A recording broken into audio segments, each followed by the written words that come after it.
كان النبي موسى عليه السلام يهتم بغنم وماعز شعيب عمه بيمرته، يلي كان ولي من أولياء الله بمدين منطقته.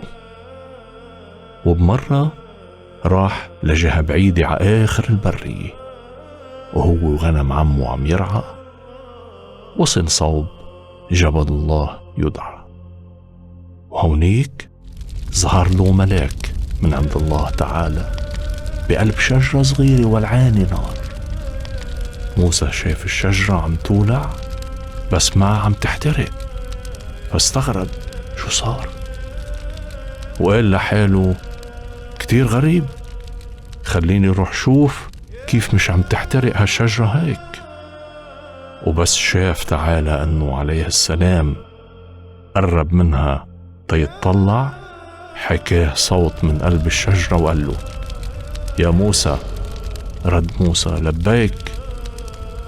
قال له يا موسى ما تقرب لهون، شليح من اجريك، انت واقف على أرض مقدسة والاحترام مفروض عليك.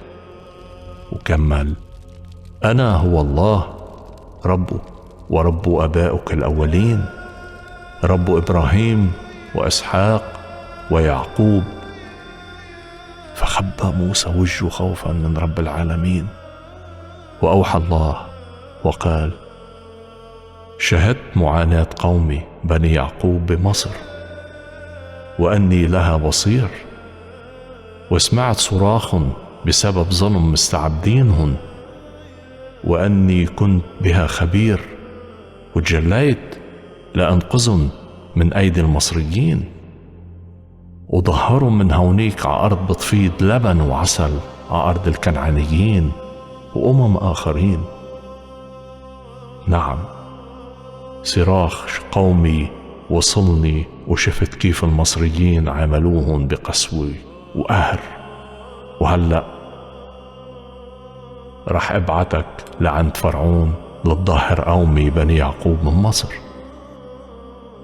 بس جاوب موسى عليه السلام وقال لا يمين أنا حتى أوقف بوج فرعون وظهر بني يعقوب من مصر. فقال تعالى أنا رح كون معك، ولما تظهر الشعب من مصر هيدي بتكون علامة إلك على أني مرسلك، أنه ترجعوا تعبدوني على هيدا الجبل.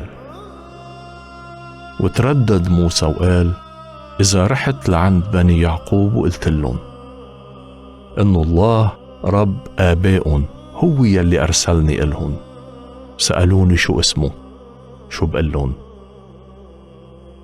وجاوب الله النبي موسى أنا هو الحي القيوم.